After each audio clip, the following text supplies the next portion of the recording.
what happens is that I get afraid, Rich. You know, all this stuff has happened in the neighborhood, and you know, I don't know whether it's my disability or the fact that I'm isolated in some ways, but I find that I go out less. I only go certain places, you know. Well, what you're saying basically is that the fear of what might happen affects the quality of your life. It does. The thing that you have the most control over is this experience you're having of fear, which is happening all the time. In effect, the self-defense you need is against yourself.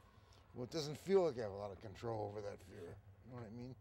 Most people don't see it as something they can control, but they don't understand that it's energy or how to use it. You feel the same fear?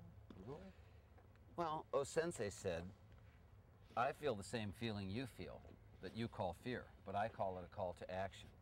The fear itself is an intelligence of your system, and learning how to work with that energy makes a difference in how we handle ourselves in the self-defense situation of violent physical attack, or in the self-defense situation of trying to fulfill our dreams in our lives. So the first principle that I'd like to show you is this concept of how to get more present, and it's an exercise that we call centering.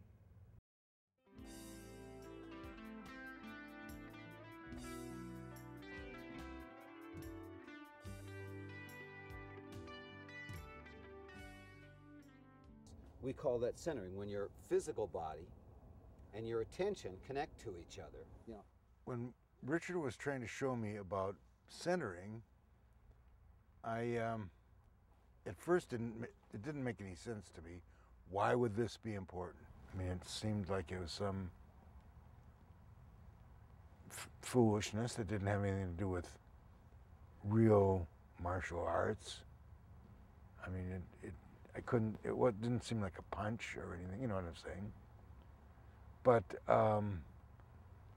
I think that the ramifications of what centering are profound. You know, you have good days where you're more connected and bad days where it just doesn't go as well. When I was having a bad day in class and my teacher was looking at me, and I looked at him, and my excuse was very quick. I'm really out of it tonight. And he was just as quick, and he said, but it is still there. Lean forward a little bit.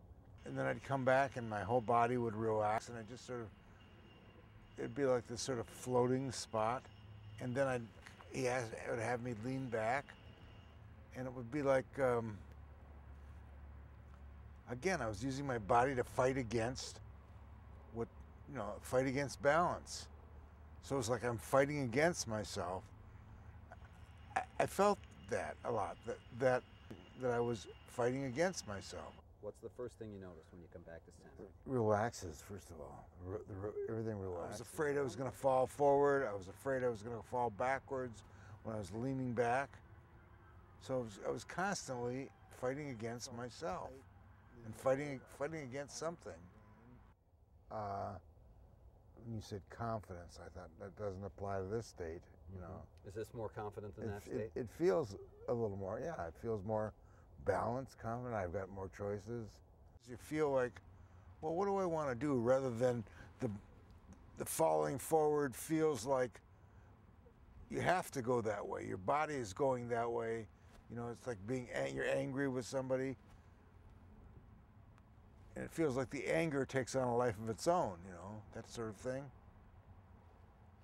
And this felt freeing. It feels balanced. I mean, I feel like if I go, I felt centered. I felt that I relaxed and was able to be there, to experience the reality of what's happening around me so that I can make choices based on what really is happening, as opposed to my fear or my aggression.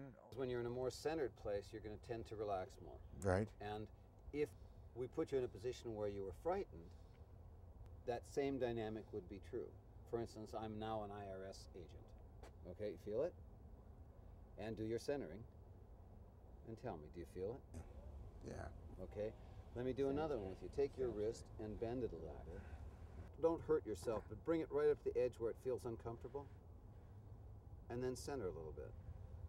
And you notice how the same amount of pressure doesn't bother you as much? Amazing. Yeah.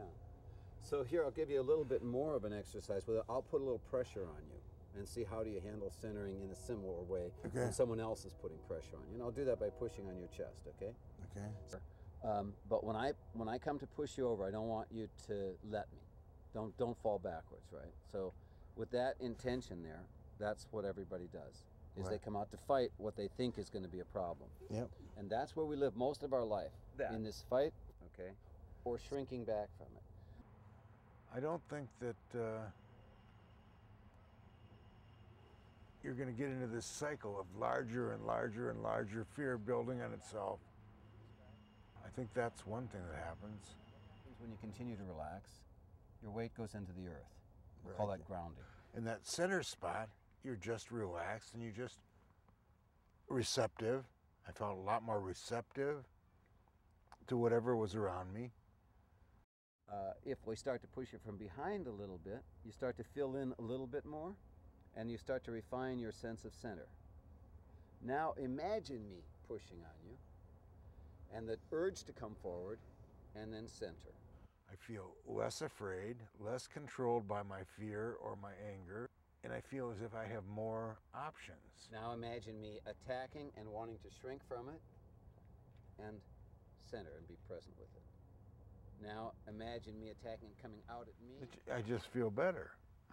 My presence, my body feels just a little more relaxed, better. I have a better experience of the world. I would think in every, I would think that your ability to hit the game of Go would be better if you were more centered and present. It's the place you want to operate from. You know. Does this make sense now in terms of it? Yeah, I mean, you can see if you were in a self-defense situation, you want to get more into your own experience. You want to get more in harmony with what's going on with you. Right. And then when you have bad days, you can get a little more centered and have a little better day. Or if you're in a bad physical, violent self-defense situation, you can get to the best place you can get to, and you can do the best you can do. And once you've done the best you can do, as my teacher says, there's nothing more you can do. Right. All right. Okay.